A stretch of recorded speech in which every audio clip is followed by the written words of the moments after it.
Yenə sağlamlıqdan danışmaq istəyirəm. Mövzumuz isə qan dövranının bərpasıdır. Bəli, bu haqda çoxlu roliklərim var. Qısa formada. Mən çalışıram həkim olmadığıma görə xəstəlikləri də bizim dilə çevirim, hamı adi dildə başa düşsün. Və yay mövsümü gəlir, hamı çalışır ki, evində kondisioner olanlar kondisionerdə gizlənsinlər və yaxud iş yerində. Hamı çalışır ki, günəşdən gizlənsin. Allah Teala isə bizə elə bir ömür verir ki, onu qışda biz yığdığımız soyuqları, yer ruslar vaspolin edirlər, onu yayda tərləmək vasitəsilə dərdən, bədəndən ifraz eləmək. Bəli, bədəndə ifraz dərdən də çıxır, bax, tər formasında. Bu da isə qanımızın təmizliyi deməkdir. Qan haqqında mən çoxlu dediyim kimi roliklərim var, amma növbəti biridir. İnsan çalışmalıdır yayda mümkün qədər çox tərləsin, amma özünü soyuğa verməmək şərti ilə.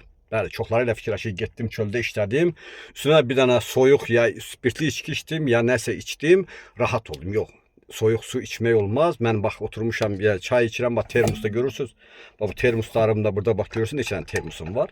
Və bu bax görürsünüz, bunlar hər cürü otlarla, dəmlənmiş isti sularla. Əgər siz adi çaylarla içmək olmaz, istənilən halda otlardan dəmlənmiş çay olarsa lap yaxşı olar, olmasa belə çalışın mümkün qədər çoxlu tərləməyə.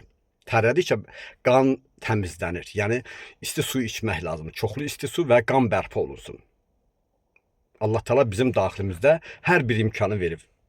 Təcili yardımı da var, apteki də var. Bizdə elə adamlar fikirləşirlər, mütləq aptekdən hansısa bir almalısan, bir tibbi ləvazimat almalısan, onu ya istifadə etməlisən, ya onu vurdurmalısan qan dövranına, yaxud əzələ daxili insan düzələcək. Düzəlməz. İnsan gərək öz-özünə fikir versin.